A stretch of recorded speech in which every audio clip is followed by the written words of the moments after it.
The summer of 1984 settled over Pulaski County, Kentucky like a heavy blanket, thick with humidity and the sweet, lingering scent of honeysuckle. Night after night, cicadas screamed from the treetops, and lightning bugs blinked across the hills like scattered sparks from some distant fire. It was the kind of summer where nothing felt urgent, where life moved slow and steady, except inside the white farmhouse at the end of Briar Ridge Road, where anticipation hummed louder than the insects outside. For the Miller family, June of '84 was supposed to be the happiest season of their lives. Their oldest daughter, 25-year-old Sophia Miller, was getting married the next morning. The house she grew up in looked like something out of a bridal magazine. Bouquets cooling in the sink, ribbons and candles arranged on the dining table, half-finished centerpieces lined up on the counter. Every room smelled of fresh flowers and starch from the linens her mother kept ironing and re-ironing, desperate to make the day perfect. Sophia had always been the calm one, the steadying force in a house of loud siblings and clattering dishes. Even now, on the eve of the biggest day of her life, she moved through the home softly, almost reverently, like she didn't want to disturb the delicate joy everyone else felt. Her mother swore she saw something peaceful in her daughter's face that night, some quiet glow. But later, she admitted it might have just been hope. Mothers often mistake hope for signs. Near 11 that evening, the farmhouse had finally gone still. The siblings were asleep, the living room dark except for a small lamp Sophia's mother Margaret kept on in the corner, a habit she'd never quite broken. Sophia retreated to the guest room, the room she grew up in, because she'd insisted on spending her last unmarried night there, surrounded by the wallpaper she'd once picked out with her dad. The lacy wedding dress she'd chosen months earlier hung by the window in its plastic cover, swaying faintly each time the floorboards creaked. Margaret peeked in to say goodnight. She found her daughters sitting cross-legged on the bed, writing in her journal, something she often did when thoughts felt too heavy. The purse on the nightstand, the keys beside it, the shoes neatly set by the door, all untouched. Nothing about the scene hinted at the storm quietly forming beneath the surface of her life. That would be the last time anyone saw her alive. Somewhere between 11 p.m. and 2 a.m., while the house slept under a thick blanket of Kentucky darkness, Sophia Miller vanished. By dawn, instead of laughter and clinking coffee mugs, the farmhouse echoed with voices cracking under panic. Margaret knocked softly on the guest room door around 6:30, expecting to find her daughter bleary-eyed but glowing, perhaps rehearsing her vows or fussing with her hair. But when she pushed the door open, the room was exactly as she left it. The bed hadn't been slept in, the shoes were gone, the purse and keys untouched. Her fiancé, 28-year-old Daniel Harris, was the first to call police. His voice on the phone, according to the dispatcher, was thin, uneven, but controlled. Too controlled, some would later argue. He said they'd argued the night before, that she needed space, that she walked off to clear her head. He sounded worried, but he also sounded practiced, like a man already shaping what he wanted others to believe. Deputies from the Pulaski County Sheriff's Office pulled up the gravel drive just after 7:30 a.m. The morning air hung damp and heavy, tinted orange by the rising sun. Fields glistened with dew. The family stood outside in pajamas and scattered socks, bleary from a night they didn't yet realize they'd remember forever. The deputies took it seriously right away. They fanned out behind the house, moving toward the woods where the land sloped down into a thinning grove of pines. It didn't take them long to find the first sign, small impressions in the damp soil, shaped like the tread of women's shoes, pointing away from the house. But the prints only lasted maybe 60 feet before the ground shifted to clay and swallowed them whole. Beyond that, the land stretched open and wild, framed by thick forest and trails most folks hadn't used in years. Lake Cumberland sat only a few miles away, its waters dark and wide, a swallowing sound like a mouth. As hours passed, more deputies arrived. Neighbors came with coffee jars and old flashlights, offering to help search. They called her name into the trees, their voices echoing off the hills. No answer. By noon, state troopers joined in. A helicopter circled the area, sweeping the property with infrared as volunteers combed through overgrown trails and abandoned barns. Still nothing. When night fell on June 15th, the searchlights finally flickered off one by one. People returned to their homes exhausted, their boots heavy with mud. The woods stood silent again, unbothered, immovable, like they were keeping a secret. The next morning, whispers began. Some folks claim she'd had cold feet, that maybe she'd decided she wasn't ready to marry Daniel after all. But most people in Somerset knew her better than that. Sophia wasn't the kind to run. She was careful, thoughtful, rooted. And she'd been excited for the wedding, at least that's what everyone believed. Others whispered darker things. A deputy said Daniel's calmness wasn't sitting right with him. One neighbor swore she saw Daniel's truck heading toward the highway late that night, though he insisted he went straight home. And when reporters asked him questions, they said he talked about Sophia like a problem he'd been unlucky enough to inherit instead of a woman he claimed to love.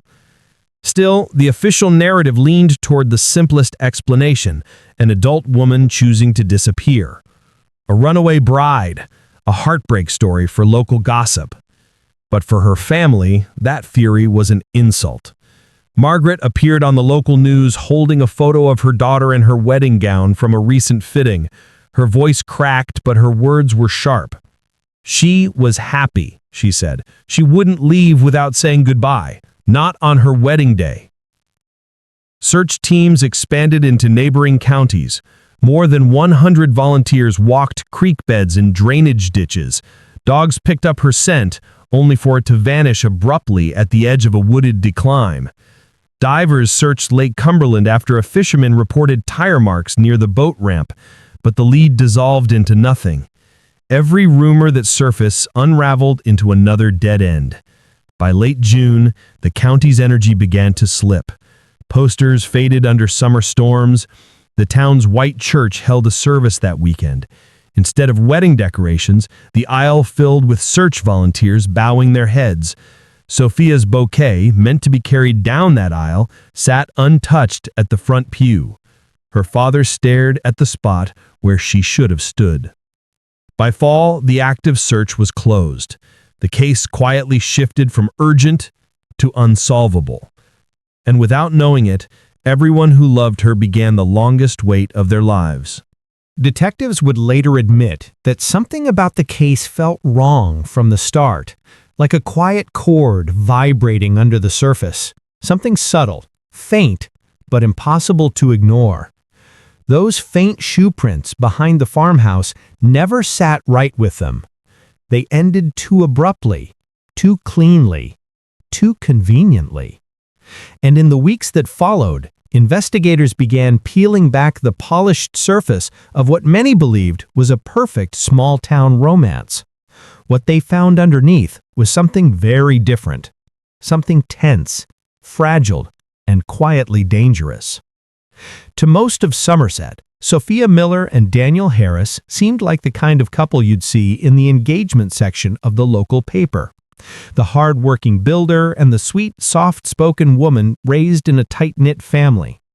But once detectives sat down with relatives and friends, really sat down, really asked the kinds of questions people don't volunteer, the cracks in their story widened.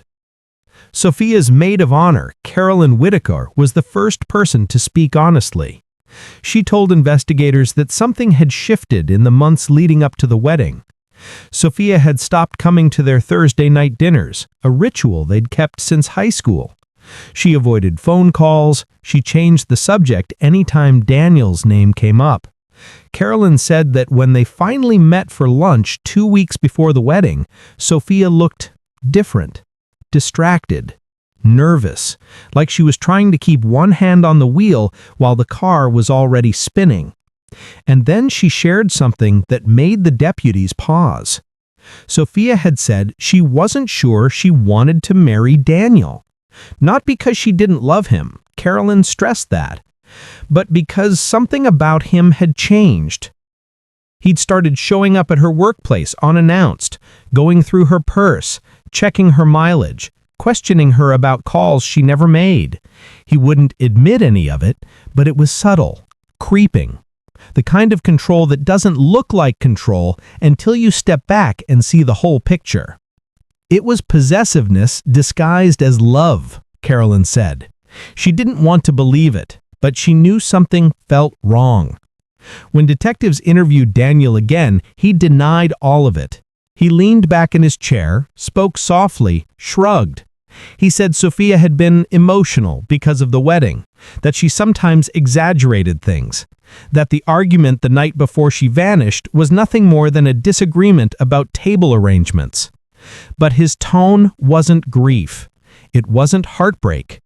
It sounded like disappointment, as if he were annoyed she'd caused trouble for him. More inconsistencies followed.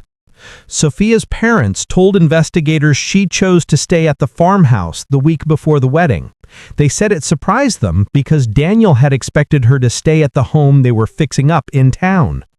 When detectives asked why Margaret, her daughter, suddenly moved back home, she hesitated before answering. She said she needed space to think. That was not a sentence anyone expected to hear from a woman days away from her wedding. A week into the investigation, a deputy found something curious while going through Sophia's room. A small envelope tucked behind her jewelry box, unmailed, addressed to her younger sister, Claire, in Lexington. Inside was a short note, written in hurried, uneven handwriting. If something happens, don't let them say I left on purpose.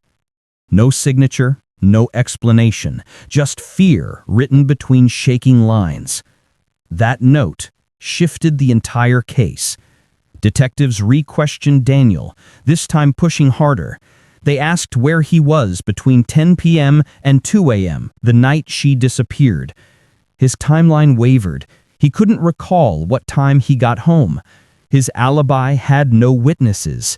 When asked to take a polygraph, he agreed without hesitation, but the results came back labeled inconclusive. The pressure was mounting, but there was still no body, no physical evidence, just shadows and whispers. By late July, the investigation stalled. The Millers cooperated with everything, turning over journals, photos, phone records, but none of it proved anything concrete. Daniel began pulling away from the family. He showed less interest in the search. He stopped calling, and people in Somerset, people who once praised him, started watching him in grocery aisles and church pews with a different kind of curiosity, the kind that grows when puzzles don't add up. Then came August, then September, and slowly, painfully, the sheriff's office scaled the search back. Sophia's father, Robert, grew quieter by the day. He sat on the porch in a rocking chair every evening, staring out at the fields where search teams once stood shoulder to shoulder, shouting her name. He rarely spoke anymore. The grief lived on his face like a shadow. Margaret couldn't bring herself to move anything from her daughter's room. The wedding dress remained hanging in its plastic, untouched, yellowing slightly at the edges. The church never removed her name from the June 16th reservation slot. Every Sunday, Margaret placed flowers at the altar. "If she ever comes home," she would whisper, "we'll be ready." By fall, the investigation was officially suspended, still open, but cold. Daniel sold the small rental house he and Sophia had planned to share. Quickly, too quickly, some argued. He packed up, signed the papers, and moved to Tennessee within months, carving distance between himself and the town that had once trusted him. The sheriff later admitted that closing the active search was one of the hardest decisions he'd ever made. "You don't want to quit," he said, "but at some point, you have to accept you're chasing shadows." And so the box labeled Miller, Sophia, Missing Person, 1984, was sealed and tucked into a steel cabinet inside the Pulaski County evidence room. It would sit there untouched for decades. Somerset carried on. New families moved in. Old neighbors grew older. Kids dared each other to go near the Miller property after dark, claiming her ghost still flickered in the upstairs window. Folklore swallowed truth. Mystery replaced memory. But for the Miller family, what remained of it, the silence never softened. Robert passed away in 1996, never knowing what happened to his daughter. Margaret, now alone, became a familiar figure in town. Every evening for years she stood by her apartment window at dusk, turning on a small lamp as the sky dimmed.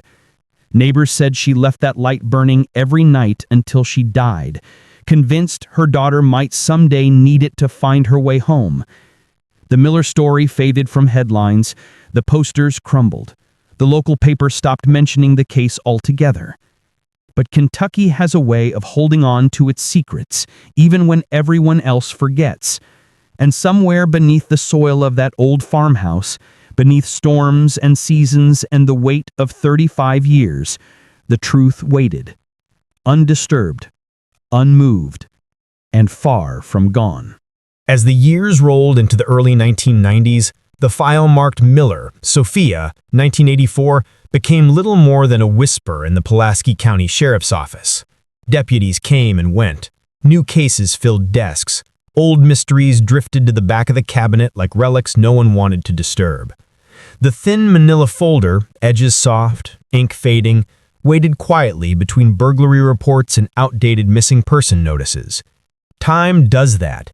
It doesn't erase pain, it buries it under routine. But every so often, the past found ways to press through the surface.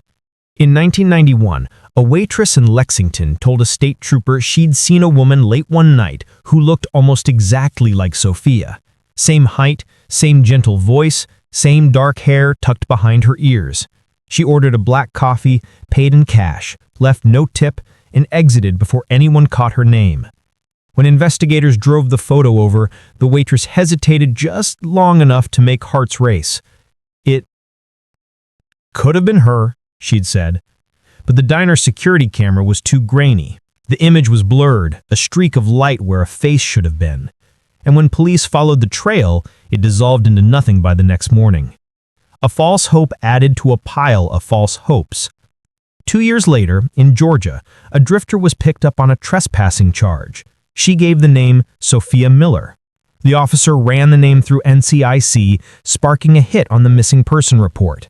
For a moment, people in Pulaski County held their breath. But the fingerprints didn't match. The woman was younger. Her name was a coincidence, or maybe a poorly chosen alias. Another dead end. By 1996, a Jane Doe found along a wooded rest stop in Missouri briefly reignited the case. The resemblance was close enough that even hardened detectives felt their hearts lurch. For weeks, the Miller family waited, praying, fearing, hoping. But the dental records didn't match. The hope fell apart, leaving the quiet in its place. But even as leads failed, one truth clung to the town's memory like a burr. Daniel Harris had moved on too fast, too cleanly, too quietly. He remarried in 1986, just 2 years after Sophia vanished. His new wife was from Nashville. They had kids. He lived a tidy life, raising a family, going to work, mowing the lawn. But in small towns, reputation is a fragile thing. People whispered about him in grocery aisles and church parking lots. They'd say, "You know, that man's first fiancée disappeared." They didn't say it loud. They didn't say it near him, but they said it, and they remembered. In 2004, the whispers erupted into something louder, something raw. That year, retired Deputy Frank Daly, who had helped search the woods in '84, gave a local radio interview about unsolved cases. He was 72 now, with little to lose and even less patience for secrets. And live on air, he said something that shook Pulaski County. He said he found Sophia's wedding shoes, muddy, half-buried, lodged beneath a fallen log near a drainage ditch behind the Miller property within the first 48 hours of the search. But those shoes were never logged into evidence, never mentioned in the reports, never acknowledged by the sheriff's office. He claimed he tagged the shoes, wrote the evidence slip, filed the paperwork. But years later, when he requested the case file out of curiosity, the tag was gone. The shoes were gone. The record was gone. Like the evidence had never existed. The radio host was speechless. Listeners flooded the station with calls. The next day, the local newspaper ran a small story. Retired deputy claims missing evidence in 1984 bride disappearance. A spark hit dry grass. Rumors reignited. Some said the sheriff back then was close friends with Daniel's father. Others noted Daniel's cousin worked in the county clerk's office, the same office that handled evidence filing. Old-timers recalled seeing patrol cars at the Miller property on nights that weren't officially logged. A few even whispered about a quiet cover-up, the kind that grows in towns where people protect their own. The sheriff's department issued a one-line statement. "We are aware of the comments made by former Deputy Daly. At this time, there is no new evidence to warrant reopening the investigation." Behind closed doors, they were frustrated. Without a body, speculation was smoke on the wind. It made noise but didn't build anything solid. No body meant no crime. No crime meant no reopening. Still, what Frank Daly claimed lingered like a bitter taste. A bride's shoes, muddy and abandoned in the woods, felt like more than evidence. It felt symbolic, like the last trace of a woman someone wanted erased. In Tennessee, even Daniel's neighbors began glancing his way differently. He never mentioned his past, but reporters sniffed around after the radio story. Daniel answered the door once, saw the camera, then closed it firmly without a word. He retreated farther from public view. The years rolled on. By 2007, the old Miller farmhouse, once the center of a family's hope, was demolished, sold to a logging company. Whatever secrets the soil still held got covered by new growth, new roots, new seasons. Sophia's story slipped from conversation again.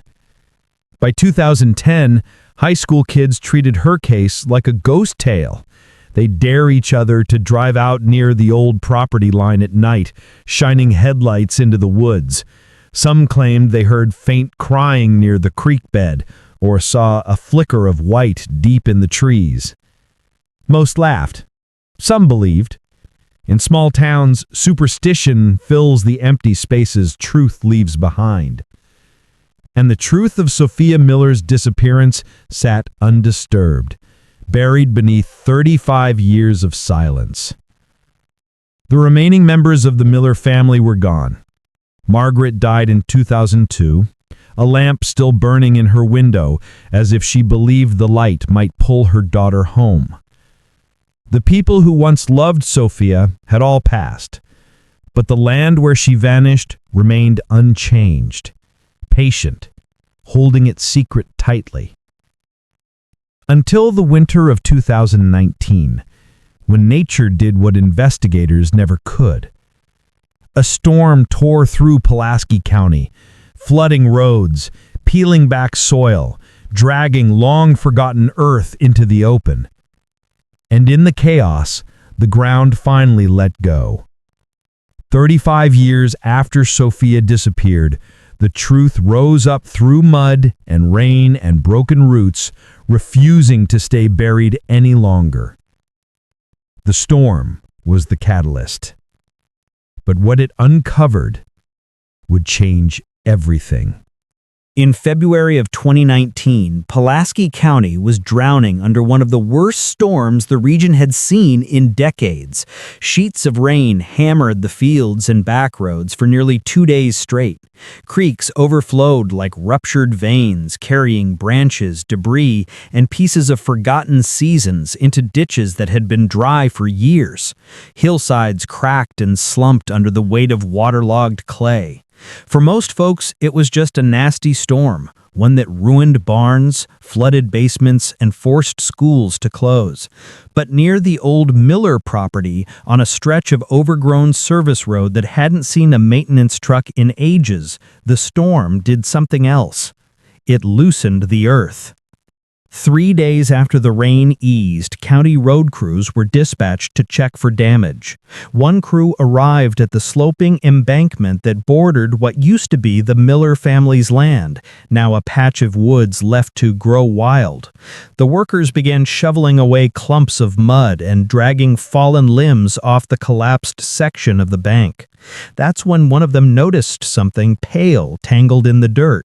At first, he thought it was a shredded tarp or a piece of old curtain, but when he knelt down and brushed away the clay with his gloves, the texture made him pause.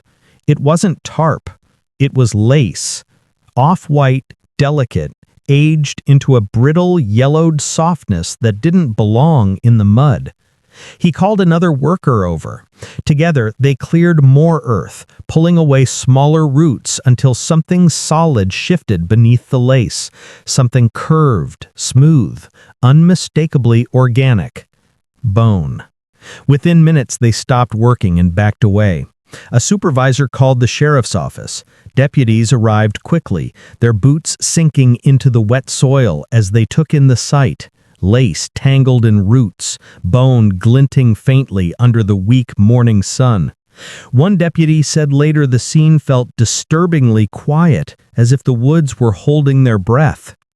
Within the hour, the area was taped off. Flashlights flickered over disturbed soil as state police arrived. Investigators moved slowly, carefully, using small tools and gloved hands to lift layer after layer of wet earth. What they unearthed made even seasoned officers go silent. Wrapped in fragments of what had once been a fine lace dress were human remains, small, delicate, preserved by the dense clay like a natural coffin. The dress, the lace, the size of the bones, everyone thought the same name. But the confirmation came only after they found something else. Beneath the rib cage, buried under clay, tangled in the decaying fabric, was a locket on a rusted chain. Dirt crusted its edges. Rust dulled the gold. But when an investigator cleaned it gently with water, a faint engraving emerged. S.M. June 16, 1984. Sophia Miller's wedding day. The news spread through Somerset like lightning racing across an open field. People didn't wait for DNA testing. They already knew. The truth that had been buried for 35 years had just been pulled from the ground. The remains were taken to the Kentucky State Forensics Lab in Frankfort.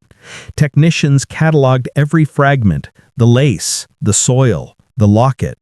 Bones were examined, cleaned, placed carefully on white tables beneath fluorescent lights. Preliminary analysis confirmed what the community already believed.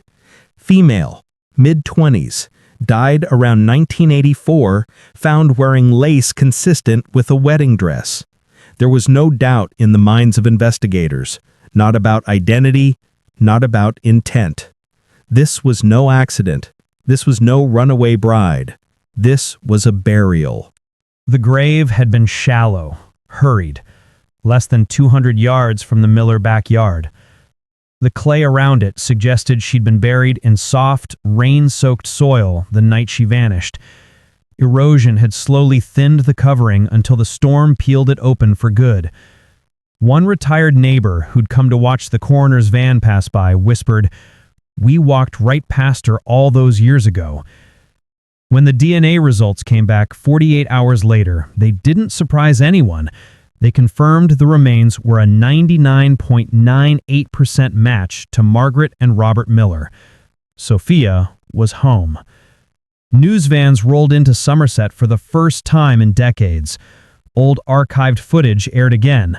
Sophia in her engagement photos, her parents begging for answers, volunteers combing through fields. People cried openly in diners. Churches held vigils. Someone placed a bouquet of white roses near the old driveway where the Miller farmhouse once stood. Sophia's disappearance was no longer a mystery, it was a homicide. And now that they had the remains, every piece of evidence dismissed in 1984 was suddenly relevant again. A new task group reopened the case. Detectives combed through the old file like archaeologists brushing dust off ancient artifacts. Every note, every interview, every detail resurfaced with fresh weight. At the bottom of the evidence locker, they found something ignored for 35 years: Sophia's car seat cover, stored in a brown box marked vehicle items. It had never been fully tested. In 1984, the tools for detecting microscopic bloodstains didn't exist. But now, under UV light, faint smears glowed along the edge of the driver's seat. Thin, scattered, almost invisible, but undeniably blood. When the sample was tested, investigators braced themselves. The DNA wasn't Sophia's. It belonged to Daniel Harris. The bloodstains weren't enough alone, but combined with the grave's proximity to the Miller home, the shallow burial, the locket, the lace, and the fractures found in the skull, they formed the beginning of a timeline. A timeline of a frantic, panicked burial. A timeline of a truth buried before sunrise on June 15, 1984. With the new evidence, investigators drove to Cookeville, Tennessee, where Daniel had built a life far from the county that once searched for his missing bride. He was 61 now, semi-retired, his yard trimmed to perfection. Neighbors said he was polite, quiet, dependable. But when detectives knocked on his door and said why they were there, his face drained of color. His hands trembled just slightly as he invited them inside. He denied everything at first. Said he had helped search back in '84, said he had nothing to hide, said he didn't know how his blood ended up in her car, said Sophia must have wandered off, but the investigators laid everything out. The lace, the locket, the shallow burial, the fractures in the skull, the DNA. And silence fell over the room. A long one, 20 minutes, according to the recording. Then Daniel finally spoke. He didn't cry, he didn't break down, he didn't ask for forgiveness. He said this: "We argued, she wanted to postpone the wedding. I lost my temper." And then the rest came out. Not in sobs, not in anguish, but in a monotone voice that made detectives uneasy. He said he pushed her, said she fell, said she didn't move, said he panicked, said he dragged her behind the house, said he kept thinking she would wake up. She never did. Before sunrise, he wrapped her in part of her dress, carried her to the creek bed behind the Miller home, dug into the soft dirt, and buried her. When morning came, he called police. In the recording, his voice never cracked. At the end, he didn't apologize, he didn't express grief. He simply said, "I was going to tell the truth someday." Detectives said later, that was the most chilling part. Not the confession, the calmness, the quiet, the lack of a heartbeat behind the words. The case was officially reclassified as homicide, and for the first time in 35 years, justice had a name attached to it. The man who buried Sophia Miller was no longer a question mark. It was Daniel Harris. When the forensic report returned from the state lab in early March of 2019, it did more than confirm what many already believed. It sealed the past in undeniable fact. The delicate bones pulled from the clay told a story Sophia could no longer speak for herself. The fracture on the back of her skull was sharp, decisive, and brutally clear. It wasn't caused by a fall, not by slipping in wet grass, not by losing balance on uneven ground. It was the result of force, a blunt impact likely delivered by the heavy end of a flashlight or a wooden tool handle. A single, precise strike. The kind of blow that silences, the kind that leaves no room for accidental explanations. She died that night. The soil packed around her burial site was consistent with wet earth after a storm, mid-June 1984. Vegetation patterns confirmed the grave had once been deeper, but decades of rain and erosion slowly pulled it upward, closer to the surface, until the storm of 2019 peeled it open entirely. She'd been buried only a few football fields distance from her own backyard, just beyond where the search lines stopped in '84. The proximity chilled investigators. One detective admitted quietly, She was right there, and we never saw her. Armed with the full forensic report, the task group went back to the beginning, turning over every stone from 1984 with new eyes. They searched the old case file, re-interviewed anyone still alive, and reconstructed a full timeline of that wedding eve. They found something else in that dusty evidence box, a small trace smear on the passenger side door frame of Sophia's car that had never been tested. Under modern analysis, it contained a mixture of soil, fibers from a lace garment, and microscopic traces of blood. DNA confirmed what the investigators already knew. The blood was Sophia's. The fibers matched the lace dress fragments from the grave. At that point, all roads pointed to Daniel, so they brought him in, this time not just to talk, not to ask polite questions or probe for inconsistencies, but to confront him with the full truth. The interview room was quiet. The audio file, released publicly months later, captured every detail. Daniel sat rigidly in the metal chair, leaning slightly forward, hands clasped. His breathing was controlled, but his jaw twitched every few seconds, a small involuntary tell. Detective Aaron Callahan laid out each piece of evidence with methodical precision. The locket, the soil analysis, the fractures, the DNA in the car, the burial depth, the lace, the timeline. With every item, Daniel grew paler. His eyes flickered, not with fear, but with calculation, like a man searching for the least damaging version of the truth. Eventually, he broke. Not suddenly, not emotionally, not with remorse, but with a quiet, resigned breath. He said he and Sophia had argued. She wanted to postpone the wedding. He took it as betrayal, as humiliation. He said she tried to walk away, and he grabbed her arm.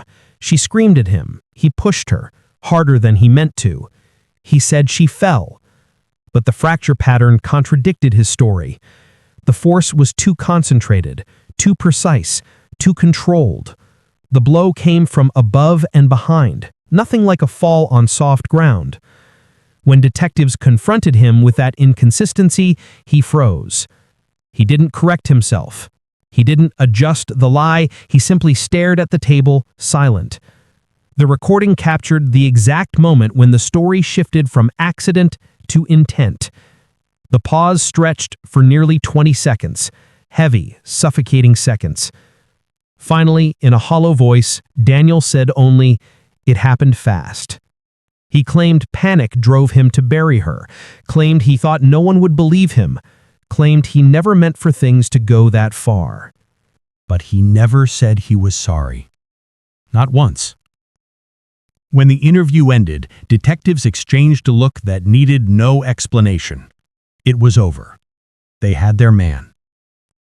The Commonwealth's attorney reviewed the evidence, the confession, the forensic findings, the grave, and announced a homicide prosecution.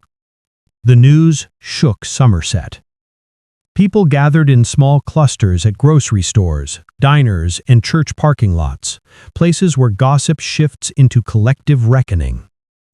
Some expressed relief, others anger, and a few expressed disbelief that the quiet, polite man living in Tennessee had carried such a monstrous secret for so long. What disturbed many wasn't just what Daniel had done, it was how well he'd lived afterward. He'd gone to church, mowed his lawn every Saturday, raised 2 children, smiled at neighbors, told jokes at work, all while the woman he killed lay buried behind her childhood home.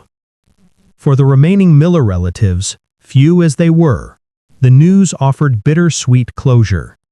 Sophia's younger sister, Claire, had moved out of state years earlier. She returned to Kentucky for the hearings, her expression a mirror of the grief she'd carried since she was a teenager. Reporters noted how closely she resembled her sister. The same soft features, the same dark hair, the same gentle eyes. When Claire entered the courthouse, people fell quiet. She walked past Daniel without looking at him. Later, she said, he took her life and then just kept living his. The forensic team laid out their findings in court filings. A skull fracture consistent with a controlled strike. A burial completed before sunrise. Fibers matching her dress embedded in soil beneath her ribs. DNA evidence inside the car. Signs of dragging in the gravesite's subsoil compaction. The case was airtight. But even with justice finally in motion, a strange sentiment circulated around town. A sense of awe, of disbelief that it took nature itself to reveal the truth. If that storm hadn't hit, she'd still be there, one county worker said. People began visiting the spot where her remains had surfaced. Someone placed a small wooden cross there, simple and unmarked. Others left wildflowers, ribbons, scraps of lace. A county road worker said he couldn't drive past the spot anymore without feeling a shiver. "It's like the ground wanted her to be found," he whispered. The file was officially updated. Case closed, homicide solved, 2019. But the story wasn't over. Not yet. What happened next, inside that Pulaski County courtroom, would become the final chapter of a tragedy that began on a warm June night in 1984, when a young woman wrote in her journal beneath the soft glow of a bedside lamp, unaware that she would never see the sunrise. By the spring of 2020, after 36 years of questions and rumors and nights lit by porch lights waiting for someone who never came home, the case of Sophia Miller finally stepped into a courtroom. The hearing wasn't dramatic. It wasn't crowded. It wasn't the kind of trial you see in movies. It was quiet, eerily quiet, like everyone understood the weight of what was unfolding and didn't want to disturb it. Only a few reporters attended. A handful of deputies who'd worked the case over the years sat in the back. A couple of locals who remember the original search in '84 slipped into the last row, hats in hand, faces solemn. And at the front of the courtroom stood Daniel Harris, the man who had once been the grieving fiancé plastered across local news broadcasts, now shackled, thinner, grayer, and stripped of the charm he'd once worn like a tailored suit. He didn't look at anyone. The Commonwealth's attorney had enough evidence to pursue a full murder charge, especially with the skull fracture, the burial details, and the inconsistencies in Daniel's story.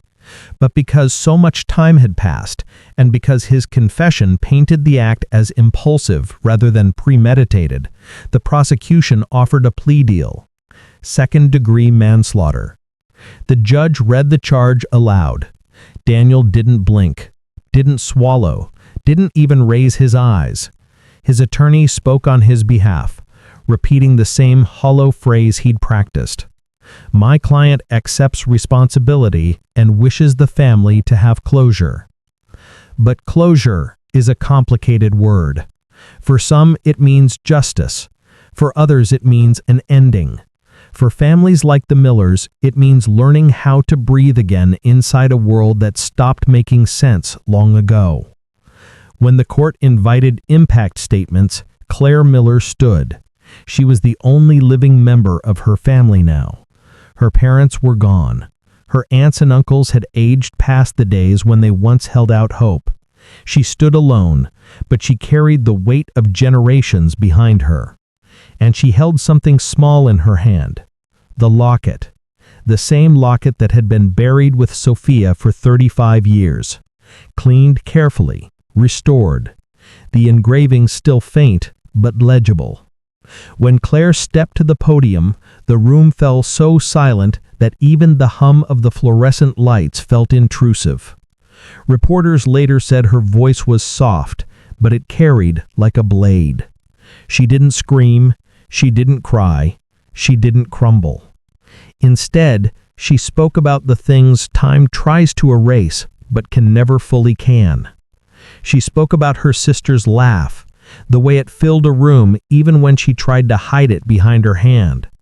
She spoke about the wedding dress that hung in the closet for years, untouched, yellowing slightly around the edges.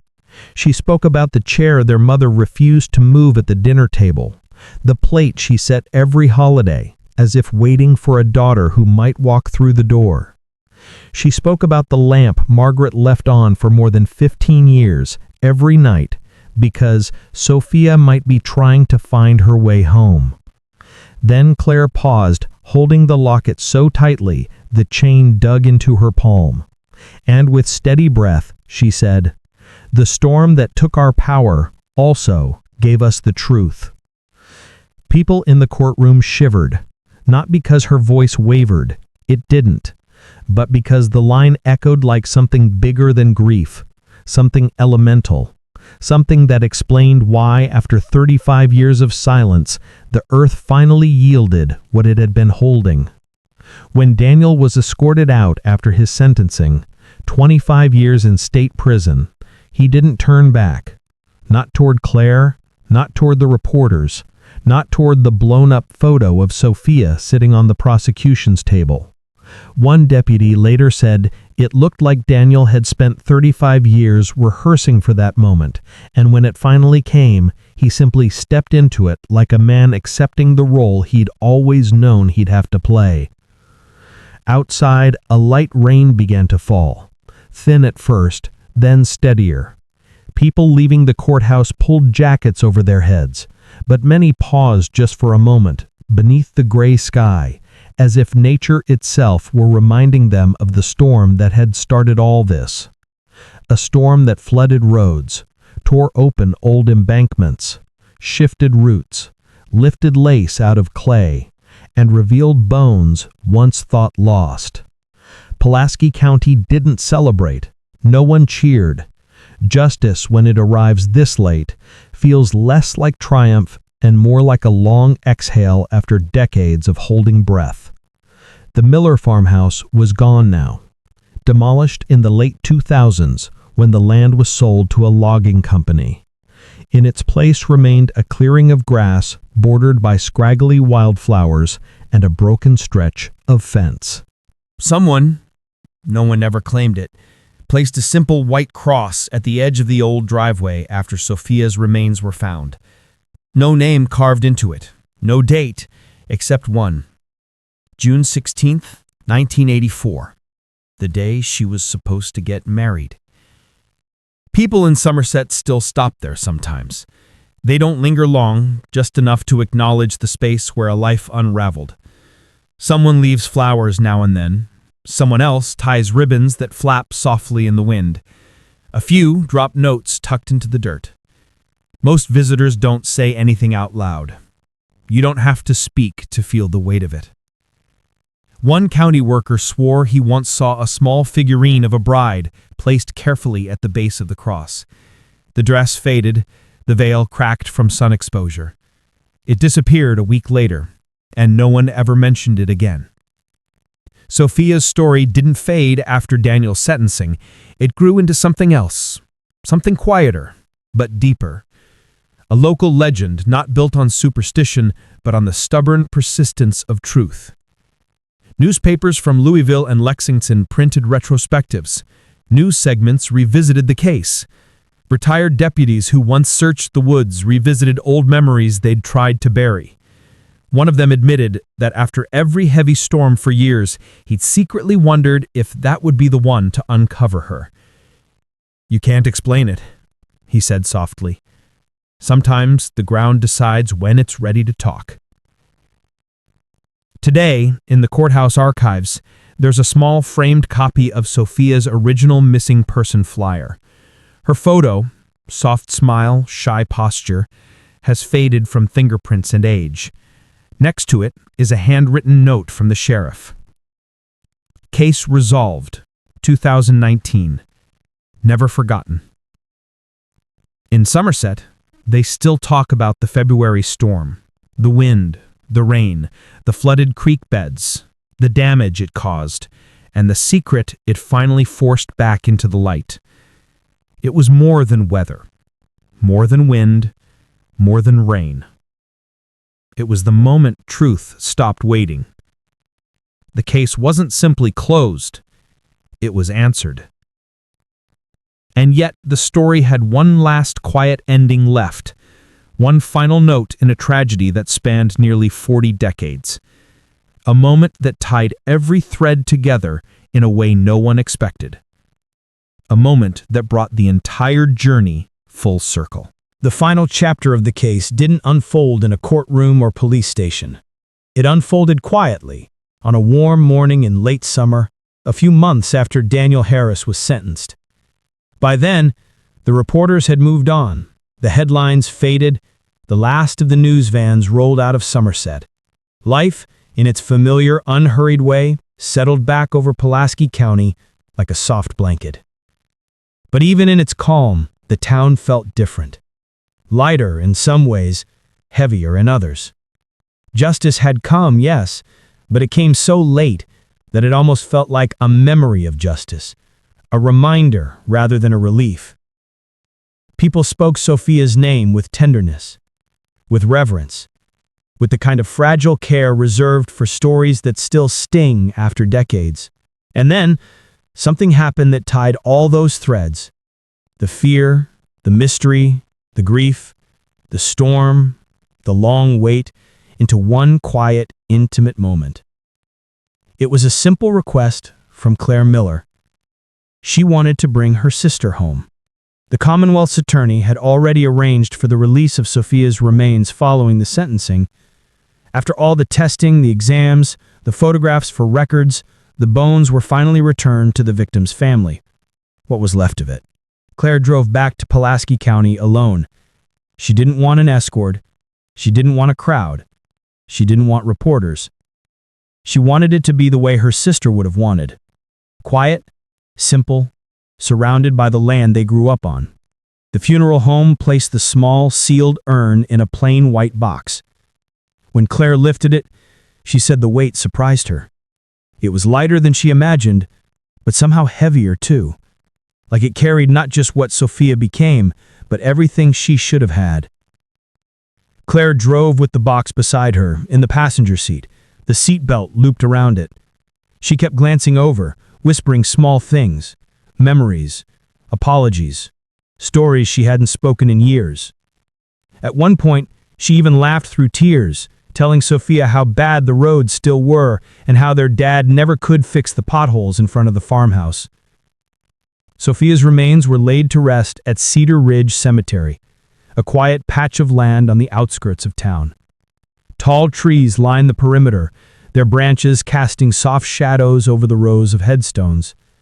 A few people from the community came, neighbors who'd known her, who'd helped search, who'd kept her memory alive in small ways. But it wasn't a formal service. It wasn't announced. It was just a gathering of those who felt the loss most deeply. The pastor said a few words, gentle, respectful. He talked about time, about waiting, about the strange way truth can move slowly, like water carving through rock, until one day everything hidden rises to the surface. Claire didn't speak during the service. She didn't have to. Her presence said enough. Once the pastor stepped aside, she approached the small plot of fresh earth and placed the locket, the one found beneath the rib cage after 35 years, on top of the soil before they lowered the urn. People watched quietly as she knelt there, fingers sinking into the warm dirt. She stayed like that for a long moment. When she finally stood, she whispered something no one else could hear. But a woman standing near her, a neighbor who'd lived down the road from the Millers, said Claire's expression had shifted. Softer, brighter, like a chord inside her had finally, after decades, resolved. After the burial, Claire returned to the old Miller property. There wasn't much left, just a clearing where the farmhouse once stood, a few broken boards poking out of the earth, and wildflowers that grew no matter how many times the landowners tried to clear them. The white cross someone had placed remained standing, slightly crooked from wind, the date still etched into it. June 16, 1984. Claire walked the perimeter of the property slowly, pausing often as if tracing the ghost of every memory carved into that soil. She touched the bark of the old oak tree where she and Sophia used to climb.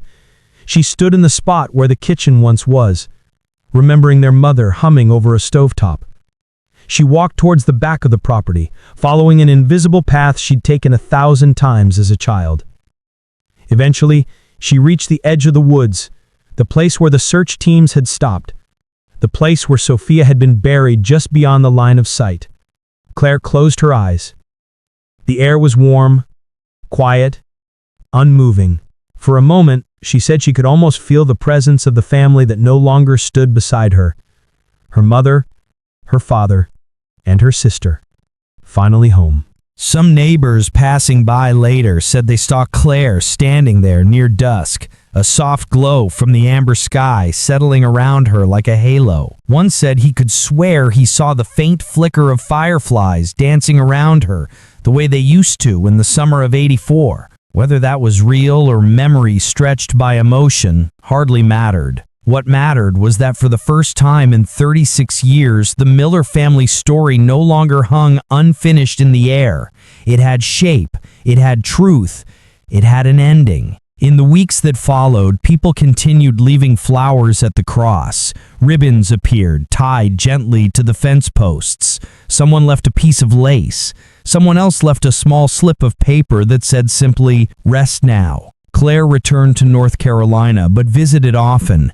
She kept the lamp her mother once left burning in the window, brought it home, plugged it in, and turned it on every evening at dusk. Not because she believed Sophia needed the light to find her way back anymore, but because keeping that lamp burning made the house feel a little less empty. And in Pulaski County, people still talk about the February storm that cracked open an embankment and changed everything.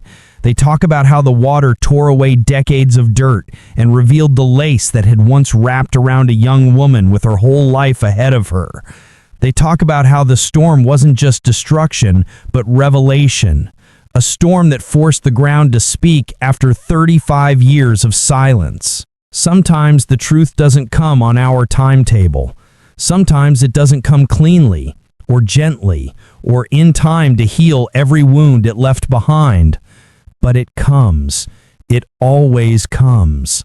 In the final moments of the documentary, if this story were frozen into film, the camera would linger on the last remaining photograph of Sophia that survived the decades.